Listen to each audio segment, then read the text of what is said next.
নমস্কার, আমি ডক্টর তনুকা। আজকে আমি আমার প্রেগনেন্ট ফিমেলদের জন্য কিছু ইনফরমেশন নিয়ে এসেছি যারা নর্মাল ডেলিভারি ট্রায়ালে ইন্টারেস্টেড। তা প্রথমেই বলে দিই, সর্ব জায়গায় কিন্তু নর্মাল ডেলিভারি ট্রায়াল দেওয়া সম্ভব না। সেখানেই দেওয়া সম্ভব, স্পেশালি প্রাইভেট অর্গানাইজেশনের কথা বলছি, যেখানে 24 ঘন্টা হাসপাতাল মানে অপারেশন থিয়েটারের ফেসিলিটি অ্যাভেলেবল, আমাদের গাইনোকোলজিস্ট 24 আওয়ার অন কল মানে রেজিস্ট্রার অ্যাভেলেবল, এবং ব্লাড ব্যাংক, ইনভেস্টিগেশন, সিস্টার, 24/7 একটা হেল্প লাগবে। মানে ছোটখাটো নার্সিংহোম সেট আপে নর্মাল ডেলিভারি করা একটু আনসেফ। সুতরাং এই ধরনের অর্গানাইজেশনে অ্যাটাচ থাকার সুবাদে আমি এই নর্মাল ডেলিভারি ট্রায়ালটা দিতে পারি। কিন্তু একটি জিনিস আমি আমার পেশেন্টদের সবসময় ডিমান্ড করে থাকি, সেটা হচ্ছে আমি যদি সততার সঙ্গে তাকে ট্রায়াল অফ লেবারে রাজি হই, তাহলে ফুল অনেস্টি, কারেজ এবং সততার সঙ্গে কিন্তু নর্মাল ডেলিভারি ট্রায়ালে যাওয়ার মানসিকতা রাখতে হবে।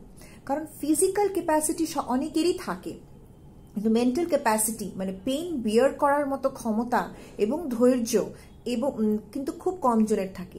এটি কিন্তু শুধু মায়ের বা প্রেগনেন্ট ফিমেলের হলে হবে না, তার ফ্যামিলি মেম্বার্স, তার হাজব্যান্ড, তার সাপোর্টিভ পার্টনারকেও হতে হবে। কারণ এখানে কোনো রুলস মেনে কিন্তু নর্মাল লেবার হয় না।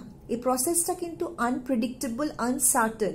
কখন লেবার পেইন হবে এবং তারপর কতক্ষণের বাদে নর্মাল ডেলিভারি সম্পন্ন হবে বা এই প্রসেসের মধ্যে কোনো অ্যাবনর্মালিটি হবে কিনা, সেটা কিন্তু আগের থেকে বোঝা সম্ভব নয়। যখন একটি low risk mother normal delivery ট্রায়ালে যাচ্ছে, তাকে কিন্তু সম্পূর্ণভাবে ডাক্তারের প্রতি ফেথ রাখতে হবে এবং 24 ঘন্টা ডাক্তার কিন্তু তার পাশে বসে থাকবে না, থাকবে সাপোর্টিভ স্টাফেরা, রেজিস্ট্রাররা। ডাক্তার সঠিক সময়ে সময়ে এসে তাকে দেখে যাবে, কারণ এটি একটি টিম ওয়ার্কের কিন্তু পরিণতি নর্মাল ডেলিভারি ট্রায়ালের। সুতরাং এই যে সাপোর্টিভ ব্যাপারটা, সেটা যেমন আশেপাশে স্টাফের থেকে ডিমান্ড করা হয়, ডাক্তারের থেকে ডিমান্ড করা হয়, ততটাই কিন্তু আমরা ফ্যামিলি মেম্বারদের থেকেও ডিমান্ড করে থাকি। এই আসুন শুনুন একজন মায়ের কথা, যাকে আমরা নর্মাল ডেলিভারি সাকসেসফুলি করাতে পেরেছি। নমস্কার। কালকে আমার নর্মাল ডেলিভারি হয়েছে।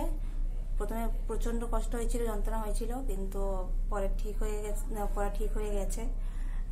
ডাক্তারের কথা শুনে নিচে ব্যথাটা, নিচের সেলাইতে একটু ব্যথা আছে, ওটা ঠিক হয়ে যাবে বলেছে। সিজবাত নিচ্ছি, বাড়িতে গিয়েও ফলো করতে বলেছে এগুলো, তো ওগুলো নিলে ঠিক হয়ে যাবে। ব্রেস্ট ফিডিং করাচ্ছি বেবিকে। প্রথমে তো প্রচন্ড যন্ত্রণা হচ্ছিল, খুব কষ্টই হচ্ছিল।